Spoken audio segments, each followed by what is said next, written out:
और जो मुर्गा था, गुजराती में हम जिसे कुकड़ा कहते हैं, वो उनकी पार्टी का सिंबल था। पहले जो आदिवासी महासभा थी उसका भी और झारखंड पार्टी का भी। और जयपाल सिंह मुंडा जहां भी मीटिंग में जाते थे वहां पे वो मुर्गे को अपने साथ में लेके जाते थे। तो आज जो विकास के नाम पे आदिवासियों का विनाश हो रहा है उसके बारे में भी जयपाल सिंह मुंडा ने संविधान सभा में काफी विस्तार से बताया था कि झूठे विकास के लिए आदिवासियों का डिस्प्लेसमेंट नहीं होना चाहिए। और इस आजाद भारत के जलियांवाला बाग का जनरल डायर कौन था ये हमें आज तक पता नहीं चला। जोहार दोस्तों, मैं विपुल राठवा। आज हम मरांग गोम के जयपाल सिंह मुंडा के बारे में बात करेंगे। मरांग गोम के यानी कि सुप्रीम लीडर, तो आदिवासी जिन्हें अपना एक सर्वोच्च नेता मानते थे, उस जयपाल सिंह मुंडा के बारे में हम बात करेंगे। तो इस वीडियो में हम जयपाल सिंह मुंडा की स्टडी के बारे में, उनके हॉकी के करियर के बारे में, आईसीएस के बारे में, उसके साथ साथ आदिवासी महासभा के लीडर के तौर पे जयपाल सिंह मुंडा ने क्या क्या किया था उसके बारे में, कॉन्स्टिट्यूंट असेंबली यानी कि संविधान सभा में जयपाल सिंह मुंडा क्या बोले थे, आदिवासियों के लिए क्या बातें की थी उन्होंने, उसके बारे में, और झारखंड मूवमेंट के बारे में। तो बेसिकली हम ये चार टॉपिक के बारे में बात करेंगे। तो सबसे पहले तो जयपाल सिंह मुंडा का बचपन का नाम था वो प्रमोद पहन था। तो अभी प्रमोद पहन से जयपाल सिंह कैसे नाम पड़ गया उसके बारे में वो भी बताते हैं कि जब उनका एडमिशन रांची के अंदर सेंट पॉल हाई स्कूल है उसमें हुआ 3 जनवरी 1911 को, तब उनका नाम प्रमोद पहन से जयपाल सिंह मुंडा पड़ गया। लेकिन ये कैसे पड़ा ये उनको भी मालूम नहीं है। और जब ये स्कूल में वह दाखिल हुए 3 जनवरी को, तो उसी की डेट को उनकी बर्थ डेट के तौर पे माना गया है। तो ऐसा कहा जाता है कि उनका जो जन्म है वो 3 जनवरी 1903 में टकरा विलेज में हुआ था, खुंती डिस्ट्रिक्ट में। ये अभी झारखंड में आता है, उस वक्त ये बिहार प्रोविंस में आता। तो जयपाल सिंह मुंडा जो थे वो Saint Paul high school Ranchi में पढ़ रहे थे और वहाँ के प्रिंसिपल थे कैनन कॉस्क्रेव। और 1918 में कैनन कॉस्क्रेव का ट्रांसफ़र हो जाता है रांची से इंग्लैंड में। तो उन्होंने ये डिसाइड किया कि अपने साथ वह बालक जयपाल सिंह मुंडा को भी इंग्लैंड लेके जाएंगे। और ये कैनन कॉस्क्रेव का जो डिसीजन था जयपाल सिंह मुंडा को इंग्लैंड में लेके जाने का, यह जयपाल सिंह मुंडा की ज़िंदगी में एक बहुत बड़ा बदलाव लाया। और हम कह सकते हैं कि ये जो डिसीजन था ये सिर्फ जयपाल सिंह मुंडा को नहीं, पूरे आदिवासी समाज को इफेक्ट किया। तो इंग्लैंड में जाने के बाद वह ऑक्सफोर्ड से स्टडी करते हैं और साथ ही साथ आईसीएस की एग्जामिनेशन भी क्लियर करते हैं। आईसीएस यानी कि आईएएस आईपीएस बनने की जो अभी यूपीएससी की एग्जामिनेशन होती है वह उस वक्त आईसीएस कहलाती थी। और जो उनका हॉकी का टैलेंट था वो भी वो ऑक्सफोर्ड की हॉकी की टीम से खेल रहे थे तभी बाहर आए, या फिर दुनिया को उनके हॉकी के टैलेंट के बारे में पता चला। तो उनके जो अचीवमेंट्स थे वो लंदन के जो बड़े बड़े न्यूज़पेपर थे उसमें छपते थे। कभी कभी जो वो न्यूज़ थी वो इंडिया में भी आ जाती थी। 1928 में एम्स्टर्डम में समर ओलंपिक होने जा रहा था और इस बार पहली बार भारतीय हॉकी टीम भी उसमें पार्टिसिपेट होने के लिए जा रही थी। और इस वक्त जयपाल सिंह मुंडा जो थे वो ऑक्सफोर्ड में आईसीएस के प्रोबेशनर के तौर पे थे, यानी कि हम कह सकते हैं कि वो आईएएस की जो अभी ट्रेनिंग होती है उस की ट्रेनिंग ले रहे थे। तो जब जयपाल सिंह मुंडा ऑक्सफोर्ड में प्रोबेशनर के तौर पे थे तो वहाँ पे उन्हें ब्रिटिश आर्मी के कुछ अफसर मिलने के लिए आते हैं और कहते हैं कि इस बार भारतीय हॉकी टीम एम्स्टर्डम ओलंपिक में खेलने के लिए जा रही है और क्या आप इस टीम का कैप्टन बनना चाहोगे। तो जयपाल सिंह मुंडा को इंडियन हॉकी टीम की कैप्टनशिप की ऑफर आती है और जयपाल सिंह मुंडा उनको हाँ कहते हैं और वो हॉकी की टीम की कैप्टनशिप स्वीकार करते हैं। लेकिन उन्हें आईसीएस की जो प्रोबेशन की ट्रेनिंग चल रही थी उसमें से लीव नहीं मिलती, यानी कि छुट्टी नहीं मिलती है, फिर भी वो चले जाते हैं खेलने के लिए। तो एम्स्टर्डम ओलंपिक में खेलने जाने से पहले भारतीय हॉकी टीम ने कुछ प्रैक्टिस मैच इंग्लैंड में खेले थे और उसमें भारतीय हॉकी टीम का प्रदर्शन देखने के बाद ब्रिटिश और फ्रेंच प्रेस ने ऑलरेडी प्रिडिक्ट कर दिया था कि इस बार का जो हॉकी का गोल्ड मेडल है वो भारत ही जीत के आएगा। तो हुआ भी ऐसा ही कि पूरे ओलंपिक के अंदर भारत की टीम ने एवरेज हम गिने टोटल हर मैच का, तो एवरेज भारतीय हॉकी टीम ने 5 गोल किए हर टीम के खिलाफ। और भारत की टीम के खिलाफ पूरी टूर्नामेंट में, पूरे ओलंपिक में एक भी गोल किसी भी टीम नहीं कर पाई थी। और हम जिन्हें हॉकी का जादूगर कहते हैं मेजर ध्यानचंद, वो भी जयपाल सिंह मुंडा की कैप्टनशिप में खेल रहे थे इस एम्स्टर्डम समर ओलंपिक के अंदर। तो जयपाल सिंह मुंडा जब ओलंपिक खेलने के बाद वापस आते हैं तो उन्हें कहा जाता है कि आईसीएस की जो उनकी ट्रेनिंग थी वो उन्हें दोबारा लेनी पड़ेगी। लेकिन जयपाल सिंह मुंडा मना कर देते हैं और वो आईसीएस से रिजाइन कर देते हैं। उसके बाद वह बर्मा सेल कंपनी है, वो उस वक्त बहुत बड़ी कंपनी थी, उसमें वह जॉब करते थे प्राइवेट कंपनी के अंदर। वर्मा सेल कंपनी में वो जॉब कर रहे थे, वो एक टॉप पोस्ट पे थे और किसी भी भारतीय द्वारा किसी प्राइवेट कंपनी में ये सबसे बड़ी पोस्ट हम कर सकते हैं। उनकी सैलरी भी जो आईसीएस की सैलरी थी उससे डबल थी, पर यह जॉब भी वो थोड़े समय के लिए ही करते हैं। उसके बाद जयपाल सिंह मुंडा एक नए काम में जुड़ते हैं। राजकुमार कॉलेज के प्रिंसिपल वह बनते हैं, जो कि रायपुर में ये कॉलेज थी। जैसा कि इस कॉलेज के नाम में भी है राजकुमार कॉलेज, तो नाम की ही तरह यहाँ पे पढ़ने आने वाले सारे जो स्टूडेंट थे वह राजकुमार थे, यानी कि किसी न किसी स्टेट जो थे रजवाड़े हमारे उस वक्त, वहाँ के राजकुमार यहाँ पे पढ़ने के लिए आते थे। लेकिन जयपाल सिंह मुंडा यहाँ पे भी ज़्यादा देर तक नहीं टिकते हैं और वहाँ उसके बाद जयपाल सिंह मुंडा बीकानेर स्टेट के मिनिस्टर यानी कि मंत्री और उसके बाद फॉरेन सेक्रेटरी के तौर पे भी काम करते हैं। और तो कुछ इस तरह से उनकी जिंदगी चल रही थी। आईसीएस से रेजिग्नेशन, उसके बाद बर्मा सेल कंपनी में जॉब, उसके बाद राजकुमार कॉलेज के प्रिंसिपल और बीकानेर स्टेट में जॉब। इन सब के बीच जयपाल सिंह मुंडा एक दिन बिहार प्रोविंस के गवर्नर थे मॉरिस वॉलेट, उनसे मिलते हैं। तो वह कहते हैं जयपाल सिंह मुंडा को कि don't waste your time, go to Ranchi, adivasi movement just started, you have wandered all over the world serving others, now do something for your own people in memory of Cannon. तो बिहार प्रोविंस के जो गवर्नर थे Morris wallet, वो जयपाल सिंह मुंडा को कहते हैं कि अपना टाइम मत बर्बाद करो, रांची जाओ, वहाँ पे आदिवासी की मूवमेंट जो है वो अभी स्टार्ट हो गई है और तुमने पूरी दुनिया में दूसरे लोगों की सेवा करने के लिए घूमे हो, लेकिन अब अपने खुद के लोगों की सेवा करो कैनन की मेमोरी में, यानी कि कैनन जो उनके कैनन वास्कर की हमने आगे बात की थी उनकी यादगारी में। ऐसा बिहार प्रोविंस के मॉरिस वॉलेट जो गवर्नर थे वो कहते हैं जयपाल सिंह मुंडा को। After this, he set his mind for his new job, this time in the forest of his native Chota Nagpur, among his own people. Soon news spread that Chota Sahib was back in Ranchi, Bada Sahib being Canon. तो Bihar province के जो governor थे Morris wallet, उनकी बात सुनने के बाद जयपाल सिंह मुंडा ने ये डिसाइड कर लिया कि अब मैं छोटा नागपुर जाऊंगा अपने प्रदेश में और वहाँ अपने लोगों के बीच काम करूंगा।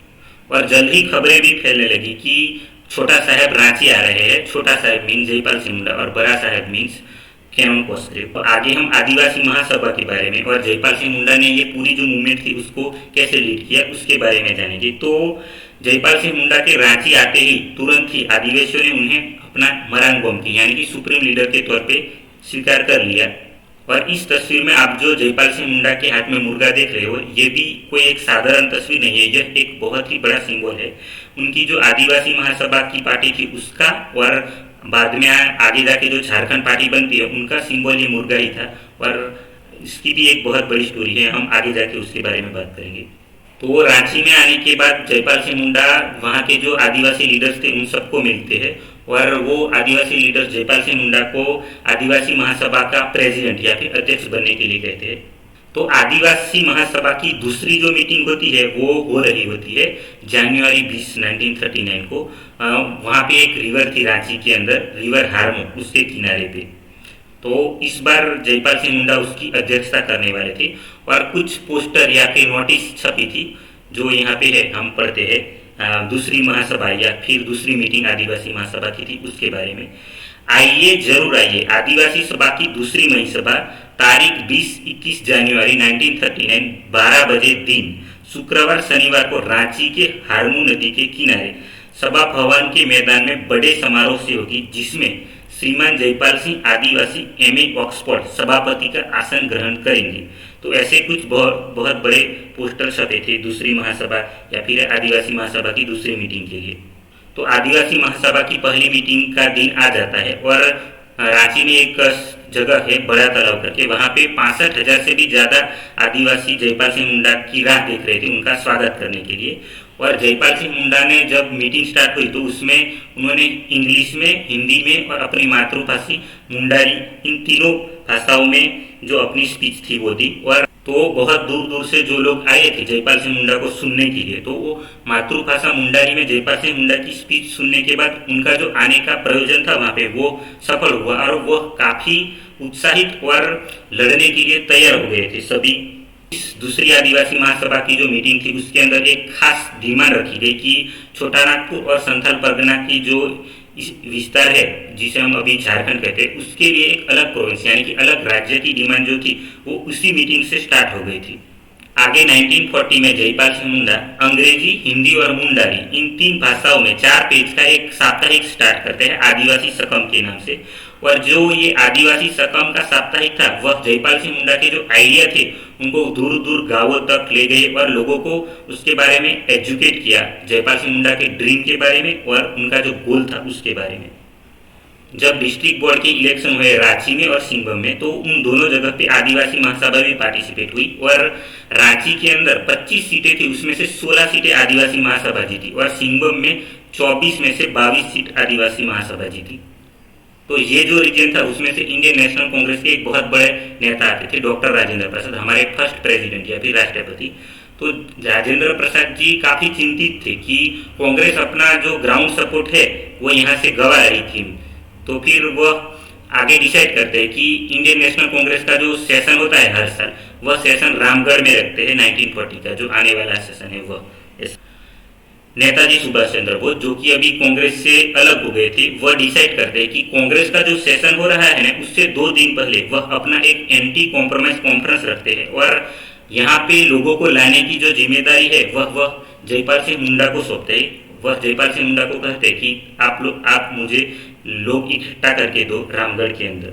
तो जो अंग्रेज सरकार थी वो नेताजी सुभाष चंद्र बोस की जो कॉन्फ्रेंस हो रही थी उसको रोकने के लिए सेक्शन 144 लागू कर देती है रांची रामगढ़ रोड पे। लेकिन जयपाल सिंह मुंडा जो है वह दूसरे रास्ते से, रांची पिठोरिया रास्ते से, जंगल के रास्ते से रामगढ़ आते हैं 5000 से भी ज्यादा लोगों के साथ, वो भी तीर कामठा लेके आते। तो नेताजी सुभाष चंद्र का जो कॉन्फ्रेंस था वो तो ठीक तरह से हो जाता है, लेकिन 2 दिन के बाद जो कांग्रेस का कॉन्फ्रेंस होने वाला था रामगढ़ के अंदर, तो ऐसा कहा जाता है कि राजेंद्र प्रसाद जी को जैसे ही रिसेप्शन कमेटी का चेयरमैन के तौर पे घोषित कर दिया जाता है उसके बाद वहां से पब्लिक गायब हो जाती है। उसके कुछ दिनों के बाद आदिवासी महासभा की मीटिंग होती है, उसमें काफी दूर दूर से हजारों लोग इकट्ठा होते हैं। पर जयपाल सिंह मुंडा की यह जो मूवमेंट थी चळवळ वह वाइल्ड फायर के तौर पे यानी कि जंगल में लगी किसी आग की तरह बंगाल, ओडिशा, मध्य प्रदेश जैसे आजू बाजू के विस्तार में भी फैलने लगी थी। जब पहला विश्व युद्ध शुरू हुआ 1939 में तो जयपाल सिंह मुंडा ने 7 लाख से भी ज्यादा आदिवासियों को इंडियन आर्मी ज्वाइन कराई थी और ऐसा माना जाता है कि बिहार रेजिमेंट का जो फॉर्मेशन है या फिर बिहार रेजिमेंट जो बनी उसका भी श्रेय जयपाल सिंह मुंडा को जाता है। 1946 में लेजिस्लेटर के इलेक्शन आते हैं और उसमें जयपाल सिंह मुंडा ने आदिवासी महासभा के बैनर के नीचे हर जगह पे अपने कैंडिडेट उतारे थे। कांग्रेस इस बार कुछ भी करके आदिवासी महासभा को और जयपाल सिंह मुंडा को हराना चाहती थी और उन्होंने यहाँ तक कि गुंडे भी भेजे थे जयपाल सिंह मुंडा को हराने के लिए। और जयपाल सिंह मुंडा ने अपनी ऑटोबायोग्राफी में लिखा है कि राजन बाबू हेंचमैन मर्डर 7 आदिवासी स्टेट टपकारा। तो उनका कहना था कि जयपाल सिंह मुंडा का कहना था कि राजेंद्र प्रसाद के जो हेंचमैन थे या फिर गुंडे कह सकते हैं, तो उन्होंने 7 आदिवासियों को टपकारा में मार दिया। लेकिन जयपाल सिंह मुंडा ने हार नहीं मानी, वह डटे रहे। वह अपने उम्मीदवारों के लिए एक जगह से दूसरी जगह के लिए कैंपेनिंग करते रहे और लोग भी बहुत दूर दूर से चल के उनकी सभाओं में आते थे, तीर कमान भी अपने साथ लेके। और जो मुर्गा था, गुजराती में हम जिसे कुकड़ा कहते हैं, वह उनकी पार्टी का सिंबल था। पहले जो आदिवासी महासभा थी उसका भी और झारखंड पार्टी का भी। और जयपाल सिंह मुंडा जहां भी मीटिंग में जाते थे वहां पे वो मुर्गे को अपने साथ में लेके जाते थे।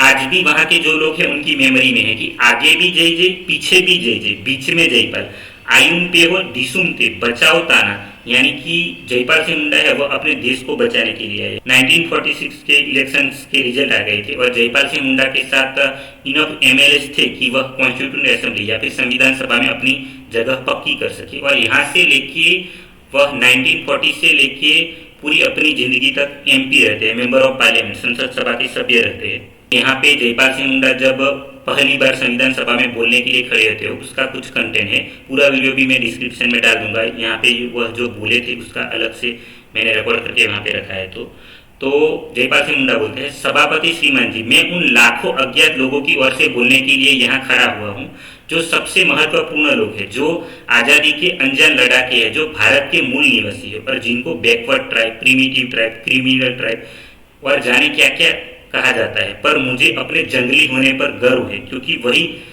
वही संबोधन है जिससे हमारे लोग इस देश में जाने जाते हैं। और जयपाल सिंह मुंडा कहते हैं कि आप लोग आदिवासियों को लोकतंत्र नहीं सिखा सकते, बल्कि समानता और सह अस्तित्व उनसे ही आपको सीखना पड़ेगा।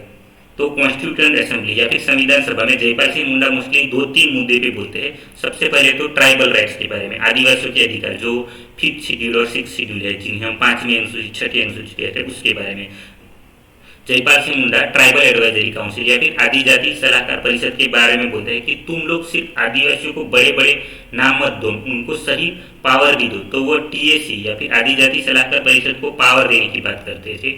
और उसमें जो 5th शेड्यूल है उसमें कुल टोटल 5 अमेंडमेंट्स की जयपाल सिंह मुंडा ने बात की थी कि हमें ये सुधार करने चाहिए, जिससे कि ट्राइबल एडवाइजरी काउंसिल, आदि जाति सलाहकार परिषद और आदिवासियों के हाथ में पावर आए। तो इसमें से 3 अमेंडमेंट्स आज भी बहुत ज़रूरी है, ऐसा मुझे लगता है। और इसके ऊपर मैंने एक अलग से वीडियो बनाया है, तो वो भी आप देख सकते हैं, डिस्क्रिप्शन में मैं उसकी लिंक डाल दूंगा। आगे जयपाल सिंह मुंडा ट्राइबल आइडेंटिटी और ट्राइबल रिप्रेजेंटेशन की बात करते हैं कि आदिवासियों को पूरा प्रतिनिधित्व आप दो, और ट्राइबल आइडेंटिटी में कि आदिवासी आदिवासी है, उनको आप वनवासी मत कहो। आदिवासी वनवासी की डिबेट होती है, उसके बारे में जयपाल सिंह मुंडा उस वक्त साफ कर दिया था कि आप आदिवासियों के लिए अबोरिजिनल ट्राइब शब्द यूज करो या फिर आदिवासी या फिर ट्राइबल्स, लेकिन वनवासी शब्द का उन्होंने संविधान सभा में भी विरोध किया था। तो आज जो विकास के नाम पे आदिवासियों का विनाश हो रहा है, उसके बारे में भी जयपाल सिंह मुंडा ने संविधान सभा में काफी विस्तार से बताया था कि झूठे विकास के लिए आदिवासियों का डिस्प्लेसमेंट नहीं होना चाहिए। तो आगे हम झारखंड मूवमेंट की बात करते हैं। तो झारखंड मूवमेंट के अंदर एक इम्पोर्टेंट चैप्टर है खरसावा गोलीकांड के बारे में, या फिर सेकंड जलियांवाला बाग, दूसरा जलियांवाला बाग, या फिर कई लोग इसे आजाद भारत का जलियांवाला बाग भी कहते हैं। तो उसके बारे में हम थोड़ा डिटेल में जानते हैं। तो हमें जब आज़ादी मिली उसके बाद 2 स्टेट थे, सिंहभूम सिराइकेला एंड खारसवन। तो यहाँ के जो लोग थे वह ज़्यादातर झारखंडी कल्चर को फॉलो करने वाले थे, और रूलर्स या फिर शासक जो थे वह ओरिया बोलने वाले थे। तो ये शासकों ने तय किया कि इन दोनों स्टेट को भी वह ओडिशा के साथ मिला देंगे, और भारत सरकार ने भी यह स्वीकार भी कर लिया, उनका जो प्रपोजल था ओडिशा के साथ मिलाने का इन दोनों राज्यों को। वह तो यहाँ के जो लोग थे झारखंडी कल्चर को मानने वाले, उन लोगों को रियलाइज हो गया था कि अगर झारखंड का इनका जो पूरा कल्चरल रीजन है वह अलग अलग हिस्सों में डिवाइड हो जाएगा, तो झारखंड जो है वो इतिहास में ही चला जाएगा, उसको नाम ही मिट जाएगा, ऐसा उनको लग रहा था। तो 1 जनवरी 1948 को आदिवासी महासभा खारसवा में एक बहुत बड़ी मीटिंग का आयोजन करती है। ओडिशा सरकार का जो यह मूव था इन दोनों स्टेट को ओडिशा में मिलाने का, उसके खिलाफ, और हजारों लोग वहाँ पे आते हैं तीर कमान के साथ, और अपने साथ दूर दूर से जब वह आ रहे थे तो खाना या वगैरह लेके आते हैं। खारसवा में एक मैदान था, साप्ताहिक हाट, जैसे कि अभी भी हमारे आदिवासी इलाकों में साप्ताहिक हाट मिलते हैं, तो ऐसा एक मैदान था, वहाँ पे वह मिल रहे थे। और वहाँ पे ओडिशा पुलिस ने क्या किया, मशीन गन से उन सभी लोगों पे फायरिंग स्टार्ट कर दी थी। तो ऐसा माना जाता है कि ये जो गोलीबारी हुई थी उसमें हजारों आदिवासी मारे गए थे, और जो मरे हुए आदिवासी थे उनको ट्रॉलियों में भर भर के, ट्रकों में भर भर के बाहर बहुत दूर ले जाया गया, और कुछ लाशों को जला दिया गया, और कुछ लाशों को जंगल में फेंक दिया गया, और कुछ लाशों को कुएं के अंदर डाल के ऊपर से चलवा दिया गया, ऐसा कहा जाता है। और ये सब कुछ हुआ था आज़ाद भारत के अंदर। और इस आज़ाद भारत के जलियांवाला बाग का जनरल डायर कौन था, ये हमें आज तक पता नहीं चला।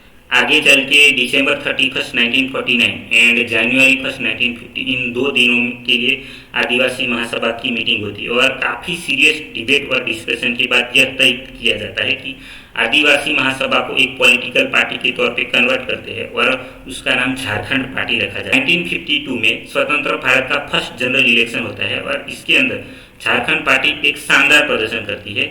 उनके टोटल 4 सांसद सभ्य चुन के आते हैं, और 32 विधायक बिहार असेंबली के अंदर चुन के आते हैं, और जयपाल सिंह खुद भी खुंटी लोकसभा से जीत जाते हैं।